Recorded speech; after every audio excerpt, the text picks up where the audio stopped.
Bueno, quiero leerle de nuevo Romanos 12, verso 1 y verso 2. Dice: por lo tanto, hermanos, os ruego por la misericordia de Dios que presentéis vuestros cuerpos como sacrificio vivo, santo, agradable a Dios, que es vuestro verdadero culto. No os conforméis a este mundo, sino transformaos por medio de la renovación de vuestro entendimiento, para que comprobéis cuál sea la buena voluntad de Dios, agradable y ¿qué más? Y perfecta. Vamos a tratar de estudiar estos dos versículos. Trataremos de que el tiempo nos alcance. Creo que hay mucho por hablar de lo que hay aquí. Y sabe que el capítulo 12 de Romanos es llamada la bisagra de la carta. Es llamada la bisagra de la carta. Y es llamada de esta manera por el giro que se encuentra precisamente en el capítulo 12 de Romanos. El giro que da de la parte doctrinal, de la parte dogmática a la parte práctica. Si usted lee la carta a los Romanos del capítulo 1 al capítulo 11, encontrará doctrina pura, encontrará una serie de enseñanzas, de recomendaciones y todas estas cosas. Pero a partir del capítulo 12 ya se enfoca el escritor en la parte práctica de lo que es todo lo que les ha enseñado, todo lo que les ha hablado hasta el capítulo 11. Por ende, nos es necesario también comprender de alguna manera la composición de la carta a los Romanos hasta el capítulo 11 y todo lo valioso y el inestimable valor del contenido que hay allí en lo que Pablo relata de manera monumental de lo que es la obra salvífica de Cristo. Porque en otras palabras, lo que Pablo está enseñándole a la iglesia en Roma es lo que era el evangelio de Cristo. ¿Y qué es el evangelio? Las buenas nuevas de salvación. En otras palabras, Pablo se toma 11 capítulos para hablarles y enseñarles la buena noticia que es el evangelio. De hecho, el pasaje, uno de los pasajes más conocidos, creo que está allí en el verso 16, cuando Pablo dice: porque no me avergüenzo del evangelio. ¿Y por qué no se avergonzaba del evangelio? Porque Pablo sabía que ese evangelio no eran simplemente palabras. Ese evangelio era poder de Dios para salvación a todo aquel que cree. ¿Hay alguien que cree esta noche que pueda adorar al Señor? ¿Hay alguien que no se avergüence del evangelio también que pueda adorarlo esta noche? Gloria a Dios. Ahora, del capítulo 1 al capítulo 3, Pablo relata y nos enseña con lujo de detalles la condición de todo ser humano delante de Dios. Pablo se toma estos 3 capítulos para hablar de la condición del ser humano y aún de lo que le espera si sigue viviendo en su pecado. De hecho, allí también expresa el motivo del motivo por el cual Dios lleva a cabo su gloriosa, magnífica y sorprendente obra de salvación. Por eso, hermano, a mí me encanta el cómo Pablo va concluyendo los argumentos en el versículo 23 del capítulo 3. Pablo dice allí que todos hemos pecado. Como quien dice, nadie puede levantar la mano para decir que no necesita salvación. Nadie puede levantar la mano para decir que no necesita perdón. Todos hemos pecado. Todos, porque hemos pecado, estamos como destituidos, alejados de la gloria de Dios. Estábamos alejados de las promesas, porque todo ser humano estaba enfermo. Todos nos habíamos dedicado por completo a hacer lo malo.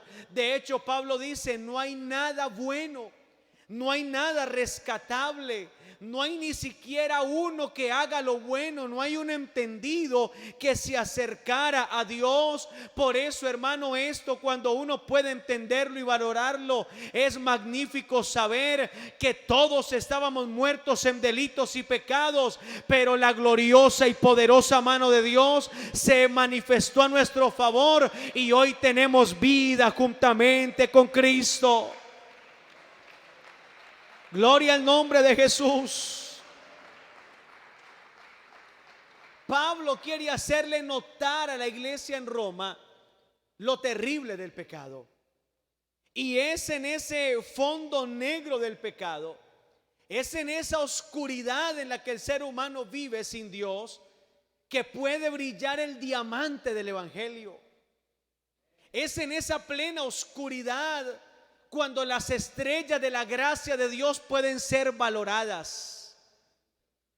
Pero cuando el ser humano está diciendo soy bueno, soy rescatable, tengo esto, tengo aquello, moralmente soy aquello y soy lo otro, y yo doy, y yo aporto, y yo hago esto y lo otro, y quiere rescatar tantas cosas buenas en su vida, está lleno de luz efímera y humana, no puede valorar la obra de Cristo ni el diamante del evangelio. Solo aquel que puede comprender lo negro de su pecado puede valorar la luz de Cristo cuando alumbra su vida. Solo aquel que comprende la oscuridad en la que estaba inmerso, ese es el que puede decirle al Señor: oh, qué gloriosa luz la que ha resplandecido en mis ojos. Solo esa persona. Por eso, después de esto, Pablo empieza a enseñar sobre la unión que tiene la iglesia con Cristo. Y empieza a hablarles de cómo hemos sido llamados por su perfecta voluntad. Teniendo, hermano, en cuenta y como premisa que Dios a todo aquel que llama, justifica. Y a todo aquel que justifica, ¿qué hace? También lo santifica. Y esto, hermano, es glorioso porque no tenemos simplemente una justicia imputada en nosotros. Y cuando hablo de imputación, estoy hablando de algo que nos han dado sin merecerlo. Es algo que nos han dado y no hemos hecho nada, ningún mérito. Nos dieron esa justicia. El problema es que el ser humano, como es por naturaleza pecador, no sabe ni siquiera qué hacer con esa justicia. Porque su naturaleza pecaminosa lo va a llevar, aunque Dios nos haya imputado su justicia, seguirá haciendo lo malo. Pero por eso dice el escritor: a todos los que justifica, también los santifica. Y eso quiere decir que la justicia de Dios no solamente es imputada en nuestra vida, sino que esa justicia es impartida en nosotros. Y cuando habla de impartir, está hablando de hacer partícipe de a otra persona. Y cuando hablo de esto, tampoco puedo pasar sin decirles que el ser humano y Dios a la iglesia, en cuanto a la santidad, nos ha dado una santidad posicional. Dios te llama santo a ti, pero ¿quién aquí es perfectamente santo? Ninguno. De hecho, Pablo le dice a los santos que están en Corinto, ¿y quiénes eran los de Corinto? La iglesia más problemática. Era una santidad que Dios les había adjudicado a ellos. Pero también hay una santidad progresiva, y a eso es a lo que me refiero con la justicia impartida de Dios. Él, hermano, lo que hace en nosotros es perfeccionarnos día a día. Lo que Él hace, hermano, es darnos de su perfecta justicia. Lo que Él hace es compartirnos de esos atributos, hermano, para que tú y yo no seamos seres malvados, llenos de pecado, sino que pueda haber una justicia que pueda reflejar la gloria de Dios en los demás. Es decir, que alguien pueda decir: ese que está allá tiene algo diferente. No es de los seres humanos, es que Dios habita en esa persona. Allí es donde toma sentido lo que dijo Pablo: es que ya no vivo yo, ya no es mi maldad, ya no es mi pecado. Lo bueno que ves en mí es porque Cristo ha morado en mi vida, ha impartido su justicia y me tiene en un proceso de santificación. ¿Alguien me está entendiendo que pueda adorar al Señor esta noche? Aleluya, dele gloria a Dios.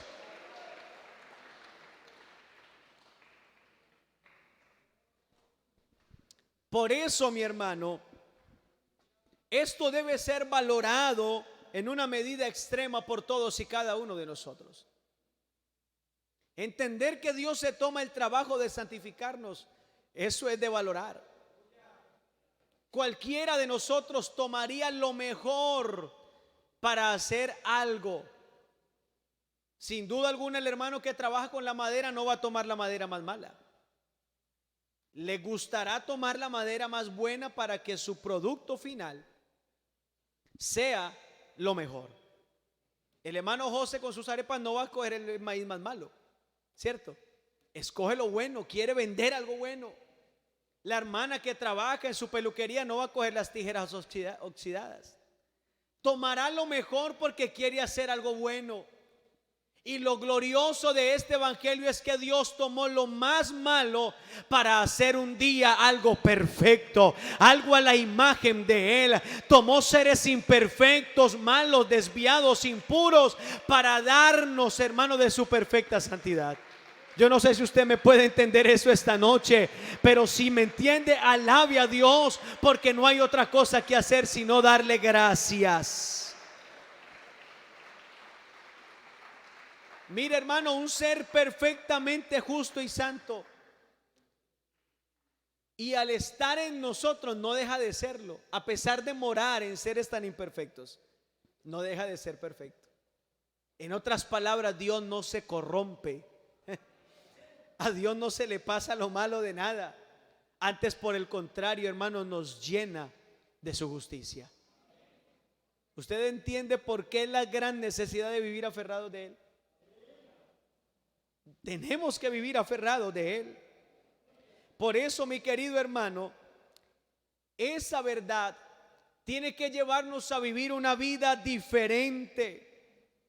Esa verdad debe de sorprendernos cada día. El problema es que a veces ya no nos sorprende el decir que Cristo murió por nosotros. Ya se ha vuelto hasta algo común. Ah, sí, Él murió por mí.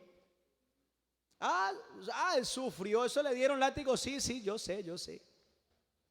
Porque se vuelve algo normal, se vuelve algo de lo común. Pero cuando, hermano, de verdad podemos reflexionar en esto, eso tiene que llevarme a pensar que qué hubiera sido de mi vida, como lo cantamos al inicio. ¿Qué sería de mí si no me hubiera alcanzado? ¿Qué sería de nosotros si Él no se hubiera cruzado en nuestro camino?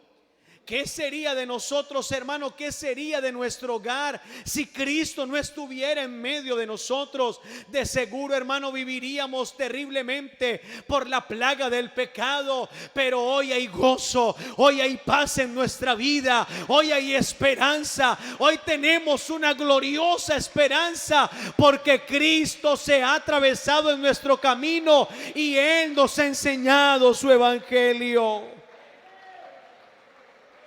Y es lo que Pablo le dice a los romanos ahí en el capítulo 9. Nos escogió desde antes de la fundación del mundo. Nos ha hecho habitar en Él para ser permeados de su justicia y santidad. Y creo, hermano, que eso es, vuelvo y le repito, glorioso.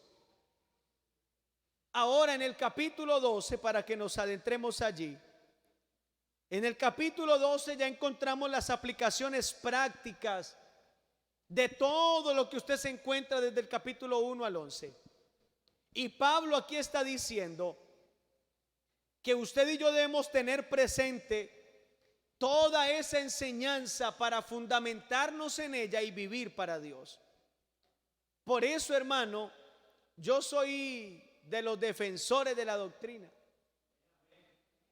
Yo soy uno de los que más molesta para que cuando una persona llega a la iglesia reciba la enseñanza. Porque el vivir la vida para Dios no puede ser simplemente porque otro te dice: hey, es que tienes que venir al culto. ¿Y por qué? Porque hay que vivir para Dios. ¿Pero por qué?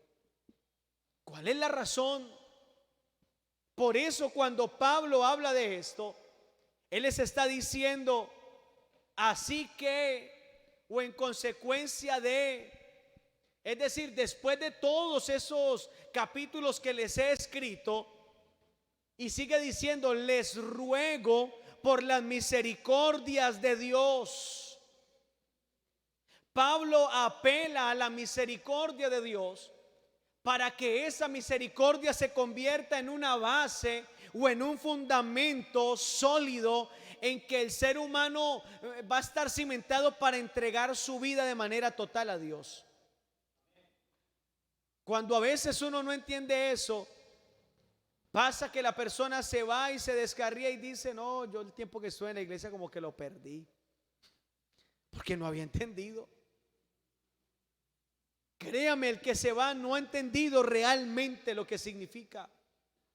Y Pablo por eso, vuelvo y le reitero, se desgasta 11 capítulos y luego le dice: les ruego por la misericordia de Dios que presentéis vuestros cuerpos en sacrificio vivo. Pablo les está diciendo a ellos: hey, por todo lo que él ha hecho, presenten sacrificio vivo. Señores, por la obra que él ha hecho, preséntense como sacrificio vivo. Por el perdón que les ha otorgado, preséntense como un sacrificio vivo. Por todo lo bondadoso, lo paciente, lo misericordioso que ha sido con ustedes, preséntense en el sacrificio vivo. Ahora, cuando se habla del sacrificio en la mente de los oyentes de ese tiempo, cuando se hablaba de un sacrificio vivo, lo primero que viene a la mente de la persona de ese tiempo son 3 elementos importantes. Para que se pueda efectuar un sacrificio tenía que haber un tabernáculo o un templo. Tenía que haber, ¿qué más? Un sacerdote y una ofrenda para poder sacrificarla. Como mínimo tenían que estar esas 3 cosas para que pudiera efectuarse o llevarse a cabo el sacrificio vivo. Y hay algo tan hermoso aquí, mi hermano, hay algo tan especial, que tú y yo hoy podemos presentarnos en sacrificio vivo porque hubo uno que primero lo hizo por nosotros. Y créame, hermano, que esto es glorioso, porque ellos no entendieron cuando Jesús les dijo: destruid este templo y yo lo levantaré en 3 días. Ellos no estaban entendiendo a qué estaba haciendo alusión Jesús. Ellos pensaban que era el templo donde se reunían a adorar y decían: pero llevamos tantos años reedificándolo, tantos años que se demoró construyéndolo, ¿cómo dice usted que lo va a levantar en 3 días? Pero resulta que él no hablaba de ese templo de ladrillos, él no hablaba de ese templo físico, él hablaba de su cuerpo. Porque él mismo dijo: destruid este templo y yo lo levantaré en 3 días. El escritor a los Hebreos presenta a Cristo como el sumo sacerdote por excelencia. Mire usted, hermano, lo que Cristo hizo. Se necesitaba un sacrificio perfecto, listo. Yo soy el templo, yo soy el sumo sacerdote. Y faltaba la ofrenda, faltaba el cordero. Pregunta que se hizo por allá desde los días de Abraham, cuando Isaac le dice a su padre: papá, ¿y dónde está el cordero? Abraham de manera sabia le responde: tranquilo, hijo, que Dios se proveerá de cordero. y glorioso día, hermano, en que Cristo aparece en la escena de este mundo y Juan el Bautista tiene que mirarlo y decir: he aquí el Cordero de Dios que quita el pecado del mundo. Cristo es todo en nuestra vida. Él es el templo, Él es el sumo sacerdote, pero también es el sacrificio perfecto, inmaculado. Cristo es todo en nuestra vida. Muchos dicen: ¿por qué Cristo y solo Cristo? Porque Él es absolutamente todo para nosotros. Pero ¿sabe por qué usted y yo podemos ofrecer sacrificio vivo? ¿Sabe por qué? Porque la iglesia ahora está en Cristo. Tú y yo no podíamos hacerlo antes. No teníamos la manera, los recursos, no teníamos la forma de hacerlo. Pero ahora que estamos en Cristo, tenemos una vida diferente. Ahora tenemos una posición diferente.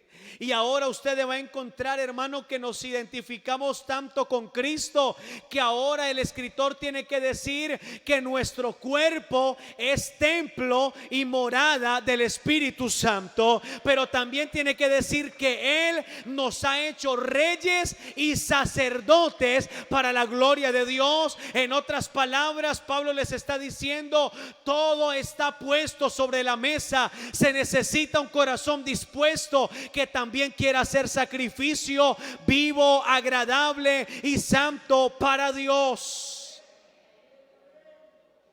Así que ya lo tenemos todo. La pregunta es: ¿comprendemos lo que Pablo enseña en el capítulo 1 hasta el 11 para que de manera voluntaria podamos ser ese sacrificio vivo? ¿O nos cuesta a veces ser ese sacrificio vivo? Nos cuesta a veces hacer y entregarnos a Dios de esa manera. Porque Pablo sigue diciendo: preséntense como un sacrificio vivo, santo, agradable a Dios. ¿Y sabe por qué? Porque ese es nuestro culto, ¿qué? Racional. En otras palabras, aquel que ha entendido es lo mínimo que puede ofrecer. Aquel que ha entendido las misericordias de Dios, aquel que ha entendido todo lo que Cristo ha hecho, aquel que ha entendido todo lo que Dios ha dado, se ofrece en sacrificio vivo, porque ese es el culto racional. Es decir, lo lógico es hacer eso. Lo lógico es que nos ofrezcamos. Lo lógico es que nos brindemos a Dios de manera total y no parcial. Lo lógico es que entreguemos nuestra vida a Dios con todo el corazón. Eso es lo lógico. Lo ilógico es que no lo hagamos. Lo ilógico es que alguien que diga que ya entendió lo que está en la Escritura no lo haga. Porque el que lo entiende, por consecuente, se entrega. Sencillo. Ahora me entiende por qué le digo yo que el que se aparta es porque realmente no ha entendido. Y Pablo lo está diciendo aquí. Por eso en el versículo 2, mire lo que él les dice. Tiene que hacerles la advertencia. Tiene que llamarlo y decirle: no os conforméis a este siglo, porque este siglo te va a desviar de la misericordia de Dios, porque este siglo te va a desviar del buen propósito de Dios, porque la corriente de este mundo te va a inducir y te va a cegar el entendimiento.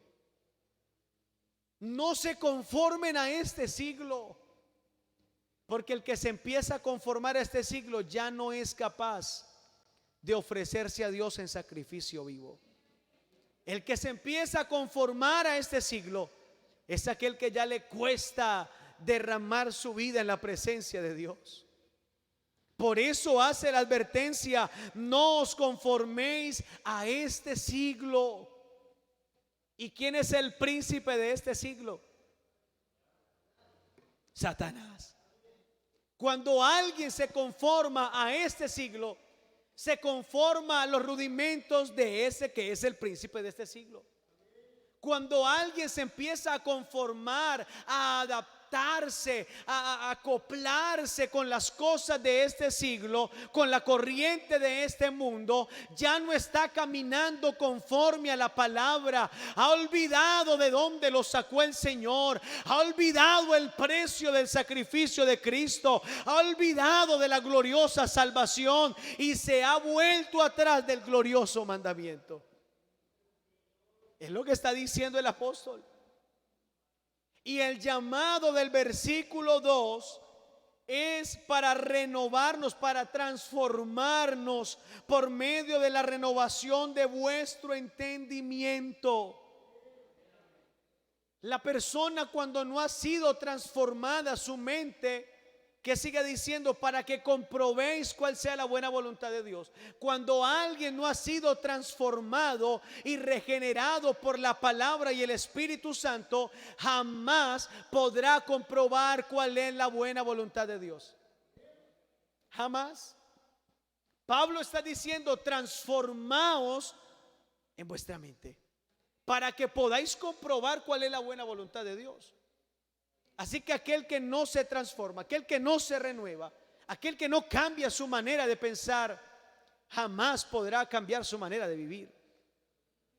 Contrario a lo que quieren enseñar los moralistas, es que debes de cambiar tu vida por esto, aquello y lo otro, y una cantidad de principios morales que en realidad, mi hermano, para aquel que está muerto en delitos y pecados, esas cosas son simplemente una inyección.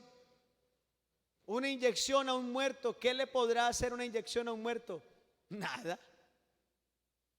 Por eso, hasta que el ser humano no entienda que para cambiar el mundo, que para cambiar la condición del ser humano, lo único que se necesita es la intervención poderosa del Espíritu Santo. Hasta que el mundo no entienda que es Cristo en nosotros la esperanza de gloria, hasta que el mundo no entienda que es Él el que convence de pecado, de justicia y de juicio, no habrá un cambio en este mundo. Por eso la iglesia tiene que renovar su mente a través de la palabra del Señor.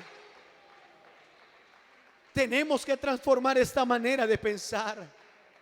Tenemos que cambiar esa manera a veces de ver las cosas de acuerdo a este mundo. La iglesia debe mantener su mirada puesta en el Señor. Pero cuán fácil nos distraemos. Cuán fácil, hermano, nos desviamos la mirada de donde tenemos que ponerla. Cuán fácil. Y si no, ahí está el ejemplo. Por eso, mi hermano,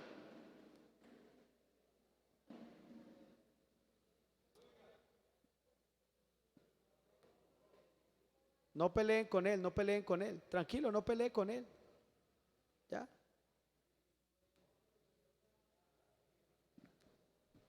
¿Ya? Amigo, amigo.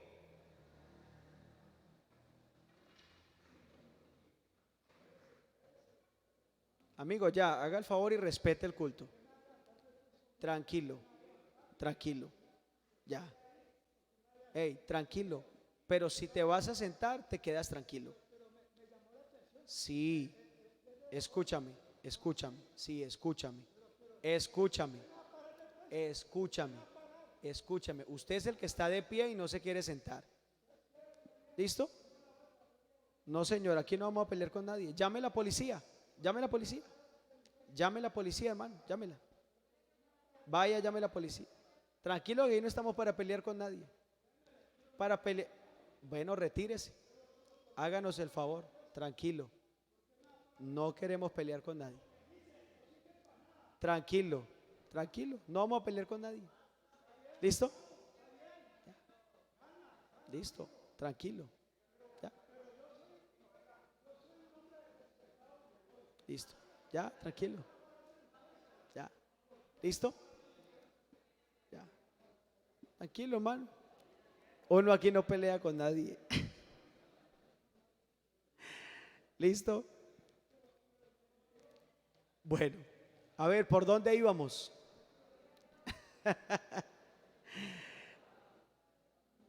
¿Listo? Recuerde, mi hermano, ya todos perdimos el hilo. Mi hermano, tranquilo, no pelee con él. Vaya, llame a la policía. Y eso es sencillo. ¿Listo? Si él no se quiere salir, debe de salir. Y listo.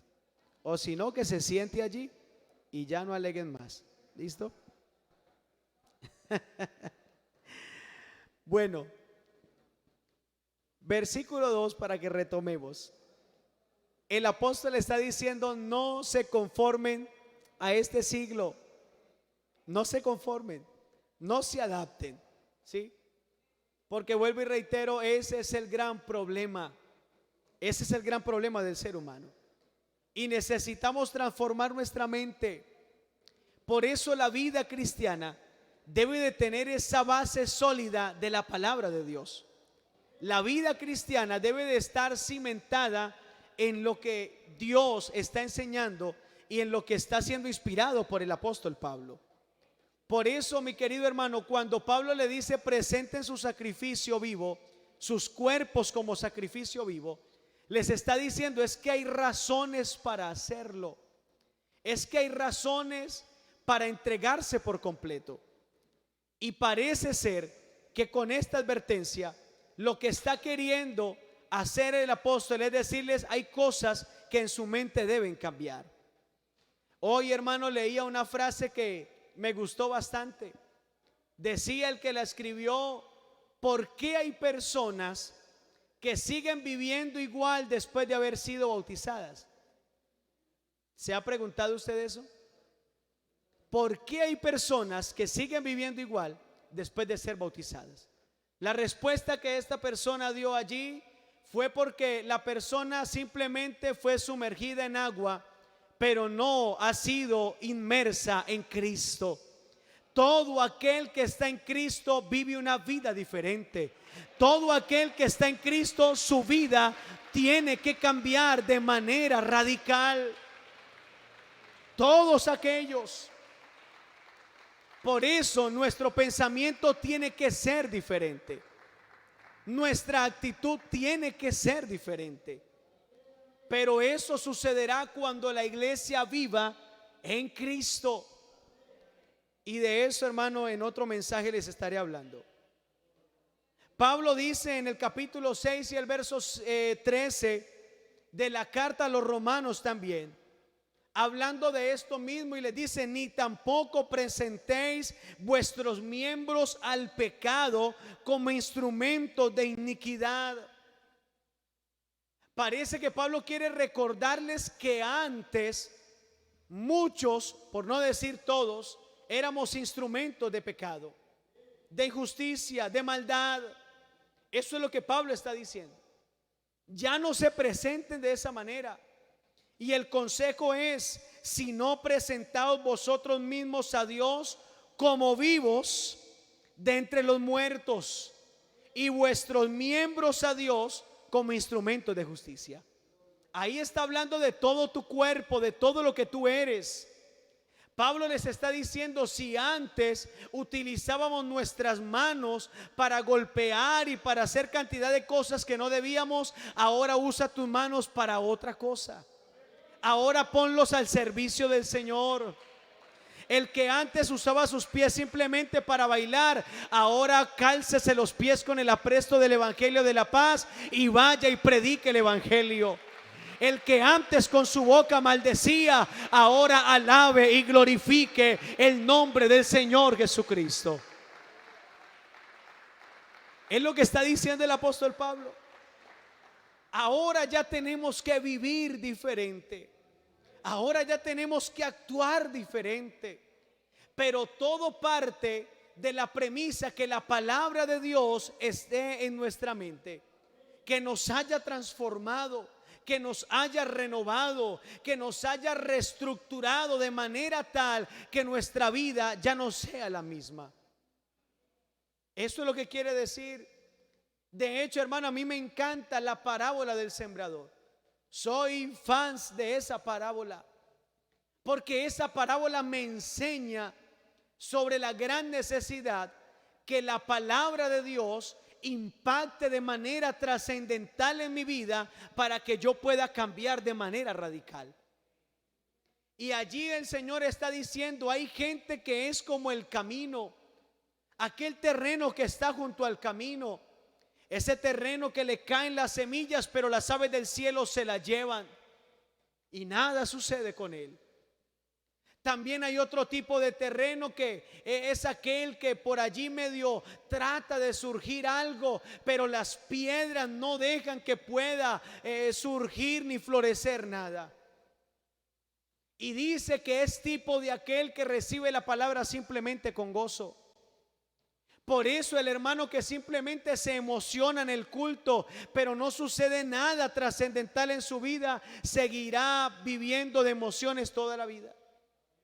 Seguirá necesitando de cada culto para empujarlo. Seguirá necesitando de un mensaje que lo llene de emotividad para decir, ahora sí me voy a consagrar.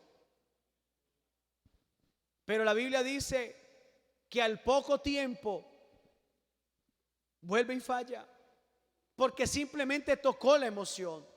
No logró transformar su mente de manera radical. Luego me habla de un terreno que son los espinos. Y esos espinos, dice que por allí sí logra medio surgir algo. Trata de florecer algo. Pero dice que los afanes del mundo, las riquezas empiezan a ahogarlo. Los espinos ahogan la buena semilla que cayó allí. Hay personas y hay cristianos que es así, para adentro, para afuera, para adentro, para afuera. No logran tener raíces sólidas en su vida cristiana, porque parece ser que no ha impactado la palabra de Dios de manera tan radical que su vida pueda ser cimentada y crecer. Porque los factores externos del mundo lo sacan de la iglesia. Porque los afanes del mundo, las riquezas y tantas cosas son más fuertes que él y lo arrastran y lo sacan de la iglesia. Pero me alegra que el Señor también dice que hay una semilla que cae en buena tierra, que hay una semilla que da fruto, que hay una semilla que sí logra surgir y algo bonito se puede ver allí en esa tierra. No porque no haya tenido dificultades, sino porque dice que esa persona oyó la palabra, la guardó en su corazón y la puso por obra. Ese es aquel que puede dar fruto. Y allá, mi querido hermano, es donde tú y yo tenemos que apuntar para que nuestra vida sea un sacrificio vivo, pero también agradable a Dios, para que nuestra vida pueda dar fruto y pueda ser de bendición a otros, para que nuestra vida no se adapte al mundo, sino que pueda ser el objeto con el cual se pueda reflejar la gloria de Dios en nuestra vida. Eso es lo que tú y yo debemos de aspirar.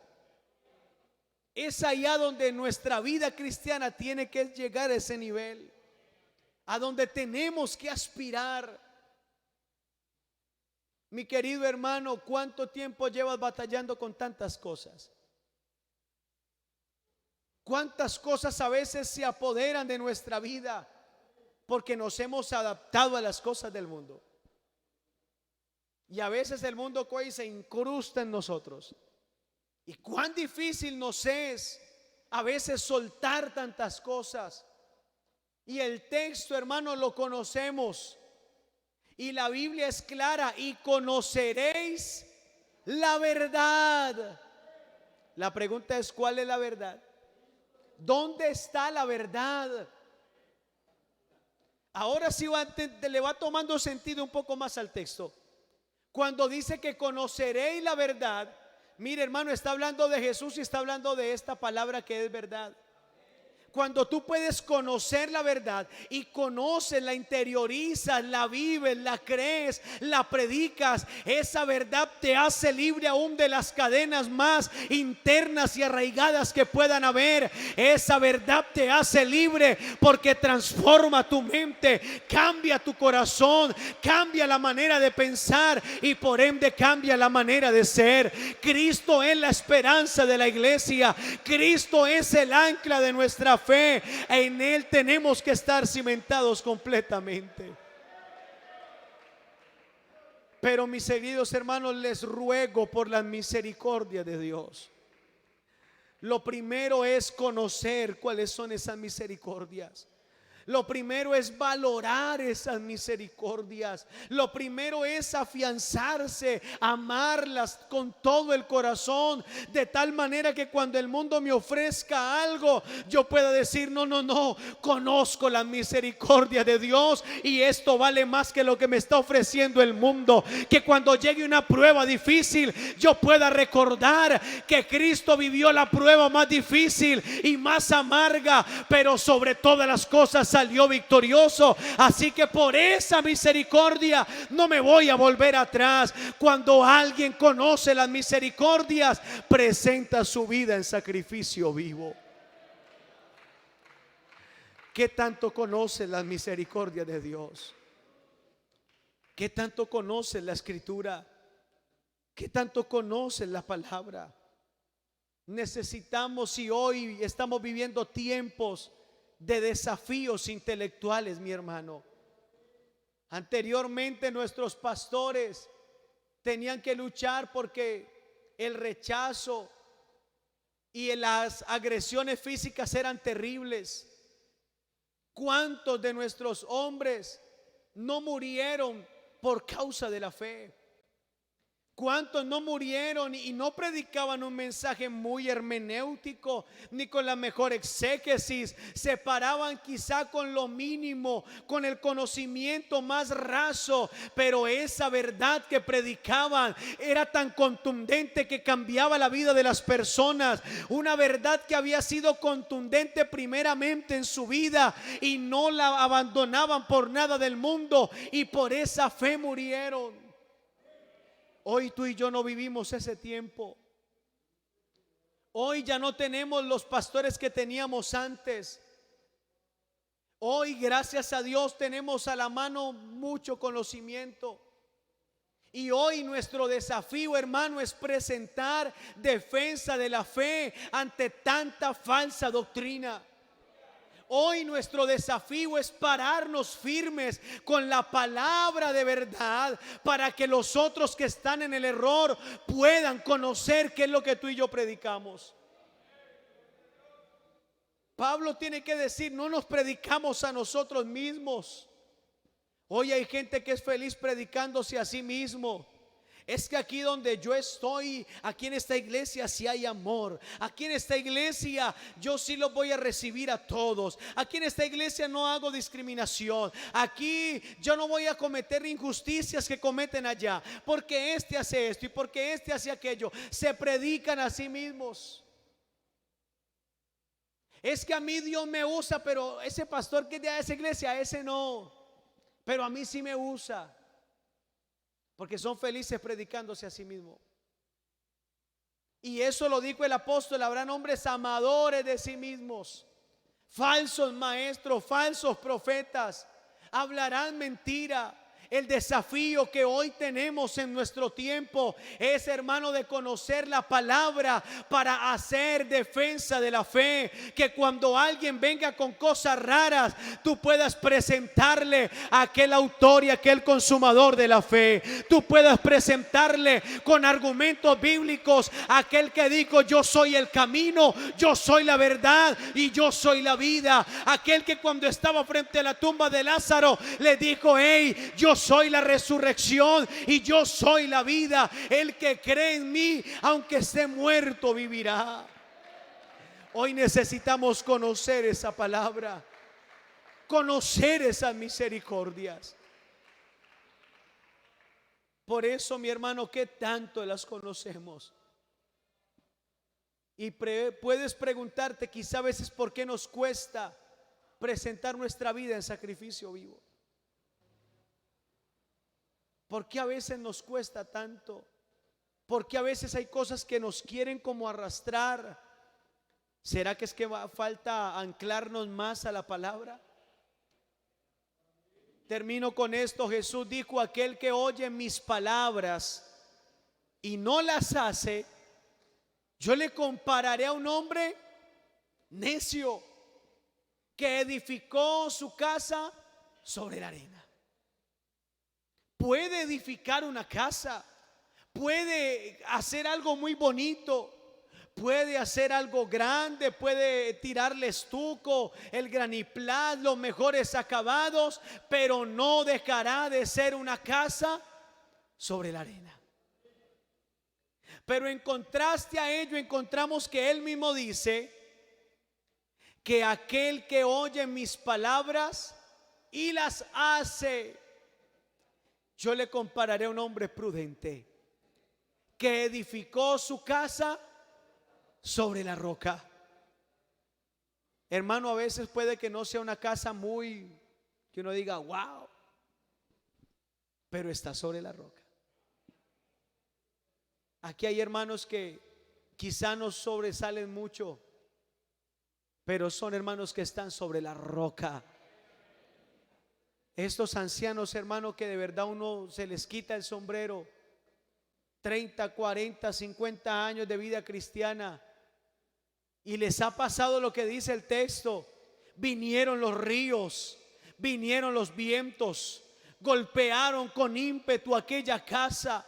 Les ha sucedido cantidad de cosas, se han enfermado, se han visto en momentos de dificultad, se han visto en escasez, pero aunque todas esas cosas hayan golpeado su vida, se están permanecido firmes en la roca inconmovible de nuestra salvación, que es Jesucristo el Señor.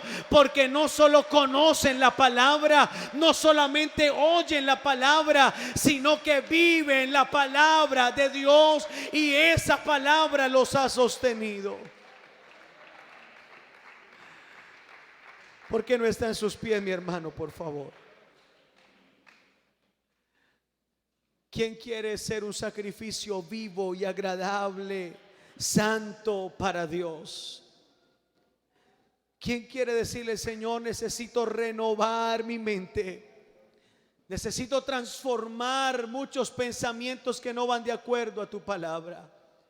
Hay cosas que cambiar, hay cosas que reestructurar, hay cosas que cambiar en mi vida, pero tiene que ser tu palabra la que entre a mi corazón. Mi hermano, seamos sinceros con nosotros mismos. Y no creo que ninguno de nosotros quiera llegar al día del Señor y quedarse aquí en la tierra. No creo que ninguno quiera quedarse aquí y lamentar el por qué no se arrepintió antes. Yo creo que el deseo de todos aquí es poder llegar al reino de los cielos, pero necesitamos conocer esa misericordia, y esa misericordia transformará nuestra mente, cambiará nuestro entendimiento, nos llevará a vivir una vida cristiana diferente.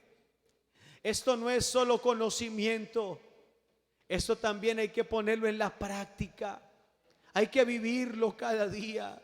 A Dios hay que amarlo todos los días, de Él hay que vivir aferrado a cada instante de nuestro ser, pero para ello necesitas conocer la palabra, conocer esa misericordia. ¿Por qué no levantas tus manos en esta noche? ¿Por qué no le dices a Dios que te ayude? Creo que no hay nadie aquí que pueda decir: estoy completo y saciado, no necesito conocer nada más ni experimentar nada más de Dios. Todos aquí sin duda alguna lo necesitamos. Necesitamos que cada día Él crezca en nuestra vida. Necesitamos morir cada día a esta humanidad. Necesitamos cada día soltar las cosas de este mundo que nos quieren sacar de la iglesia y decirle: Señor, por favor, quiero vivir anclado por la fe a tu palabra y en tu presencia. Padre nuestro que estás en el cielo. Aleluya, Jesús.